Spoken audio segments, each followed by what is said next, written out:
Guys, welcome to my YouTube channel. This is Nitika Singla और आज हम करेंगे चैप्टर नंबर 5 मनी। तो what do you mean by money?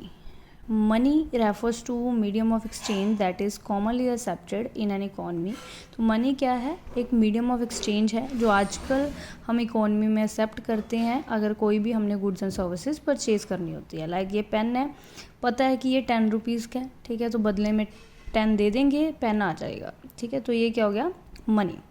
तो मनी के और मीनिंग और इसके फीचर्स क्या हैं? Second one is store of value. Money को क्या कर सकते हैं हम?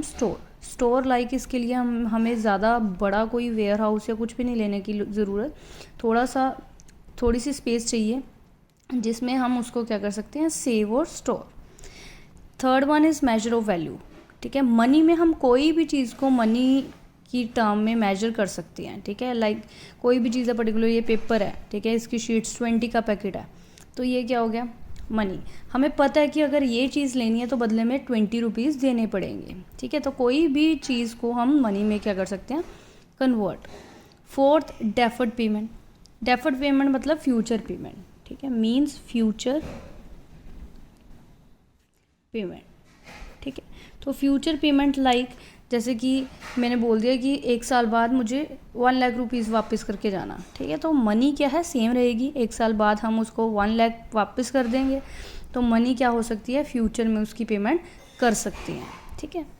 अब एवोल्यूशन ऑफ मनी, ठीक है। तो मनी की वैल्यूएशन कैसे हुई, कैसे वो स्टार्ट हुआ? सबसे पहले चलते थे गोल्ड एंड सिल्वर कॉइन्स, फिर मेटल कॉइन्स आए, paper money I, plastic money I, ठीक है, फिर ई पेमेंट आ गई, ठीक है। तो मनी ऐसे ही वैल्यूड होती रही, पता नहीं फ्यूचर में क्या आएगा। फिलहाल ई पेमेंट्स चल रही हैं, जैसे जी पे, पेटीएम करते हैं, ठीक है। So next topic is barter system. What do you mean bye barter system? Barter system को सीसी इकोनॉमी भी बोलते हैं, मतलब कॉमोडिटी फॉर कॉमोडिटी इकोनॉमी, ठीक है। When goods are exchange for goods, ठीक है। तो बार्टर सिस्टम में हम गुड्स के बदले क्या करते थे? गुड्स एक्सचेंज करते थे, ठीक है। तो कुछ उसके ड्रॉबैक्स थे जिसके कारण हमें उसको क्या करना पड़ा? एलिमिनेट। फर्स्ट इज, देखो बार्टर सिस्टम कैसे पॉसिबल है? अगर उसमें डबल कोइंसिडेंस ऑफ वांट होगा, ये उसकी नेसेसिटी है।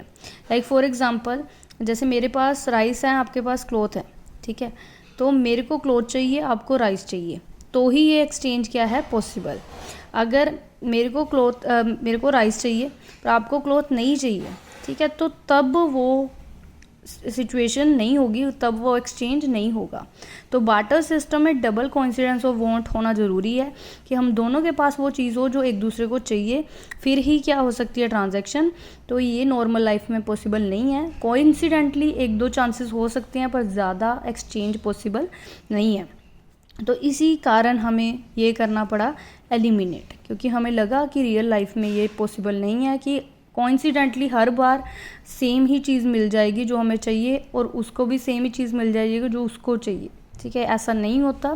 तो इसको क्या करना पड़ा? Eliminate. Second, store of value. देखो बार्टर सिस्टम में स्टोरेज की बड़ी कॉस्ट आ जाती है, क्योंकि ऑब्वियस है स्टोर करने के लिए हमें कोई वेयर हाउस चाहिए जिसमें, जैसे फॉर एग्जांपल एक साथ ही हमने कोई घोड़ा भी ले लिया, कार भी ले लिया, ठीक है, वीट ले लिए, क्लॉथ ले लिए, तो उसके लिए स्पेस क्या चाहिए होगी? ज़्यादा, ठीक है। तो ये भी पॉसिबल नहीं था, तो इसीलिए क्या कर दिया हमने? एलिमिनेट।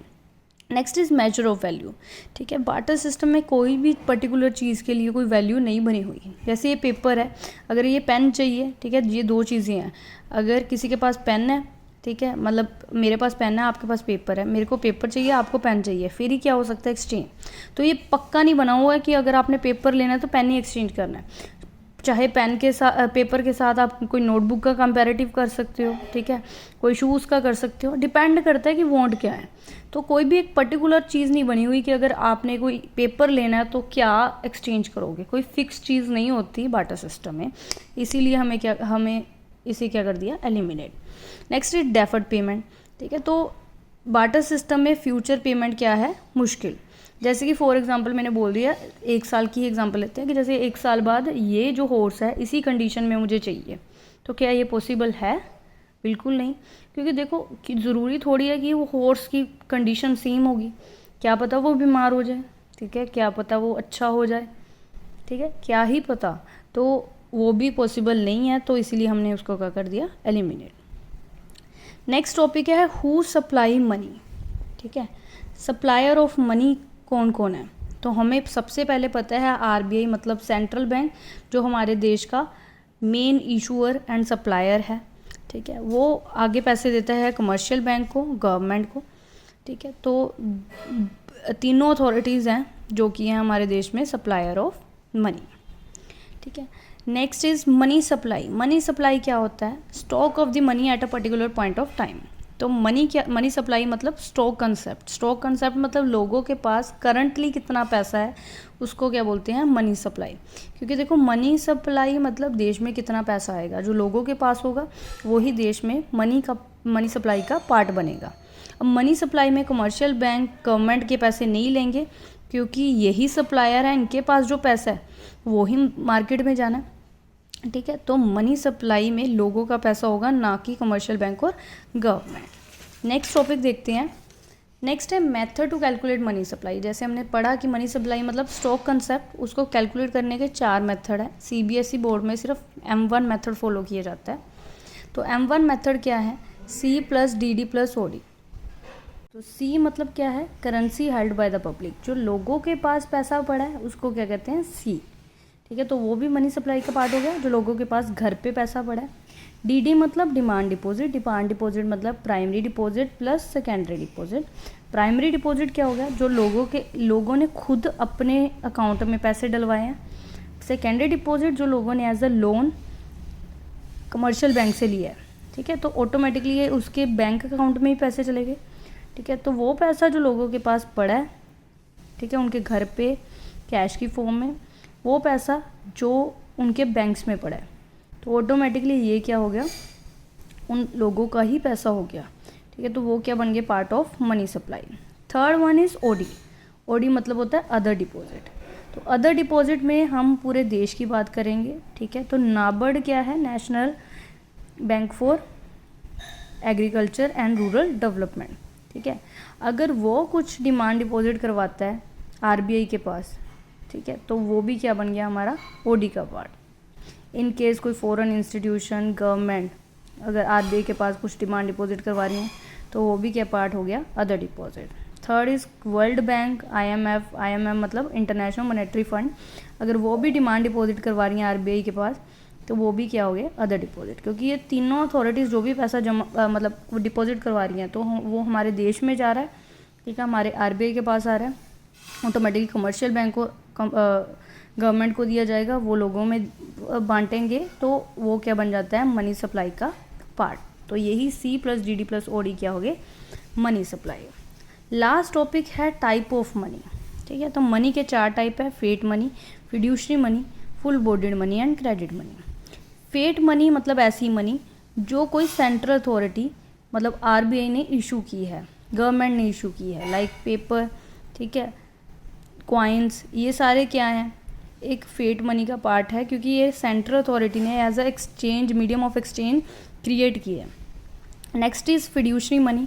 ऐसी मनी जो मनी नहीं है, एक ट्रस्ट इंस्ट्रूमेंट है, लाइक चेक, ठीक है, promissory note, bill of exchange, ठीक है। ये सारे क्या हैं, एक ट्रस्ट इंस्ट्रूमेंट है। ये मनी नहीं होते, पर मनी की फॉर्म में यूज़ किए जाते हैं, जिसपे 2 लोग क्या करते हैं, ट्रस्ट, कि अगर मैंने ये पेपर को एक्सचेंज किया तो बदले में मुझे क्या मिलेगी, money. Third is full bodied money. Full bodied money मतलब money value is equals to क्या हो, कॉमोडिटी वैल्यू। मनी वैल्यू मतलब उस करेंसी पे लिखी हुई वैल्यू, ठीक है, और कॉमोडिटी वैल्यू मतलब उसको तोल के, मतलब लाइक वो जिस चीज़ की बनी हुई है उसकी वैल्यू। एक फॉर एग्जांपल पहले राजा महाराजा के time silver and gold coins चलते थे, ठीक है, तो उनकी जो उनके ऊपर लिखा होता था उसको मनी वैल्यू बोलते हैं, जो उसका अंदर मटेरियल था उसको कॉमोडिटी वैल्यू बोलते हैं। वो दोनों पहले क्या होते थे, इक्वल। पर आजकल क्रेडिट मनी चल रही है, मतलब मनी वैल्यू कॉमोडिटी वैल्यू से क्या होती है, ज़्यादा। जैसे कि एग्जांपल लेते हैं 10 रुपीज़ या 100 रुपीज़ का नोट, ठीक है, 100 लिखा हुआ है, पर बना क्या हुआ है, वो पेपर का। अगर उस पर लिखा हुआ है वो तो क्या होगी, मनी वैल्यू। जिस चीज़ का वो बना हुआ है पेपर का, उसको बोलते हैं कॉमोडिटी वैल्यू। तो देखो पेपर की कोई वैल्यू नहीं है, अगर उसको तोलें, वेट करें उसका, तो बिल्कुल कुछ नहीं आएगा, ठीक है। तो सेम, पर 100 मार्केट में अगर एज 100 बेचें तो उसकी 100 की वैल्यू होगी। तो मनी वैल्यू क्या है, ज़्यादा, और उसकी मटेरियल की वैल्यू कुछ भी नहीं है, ठीक है, जो आजकल हमारी क्रेडिट मनी चल रही है। अगर आपको पसंद आया तो प्लीज़ लाइक एंड सब्सक्राइब कीजिए, ठीक है। और जल्दी कोई और अपडेट्स मिलने वाली हैं आपको, तो बी रेडी।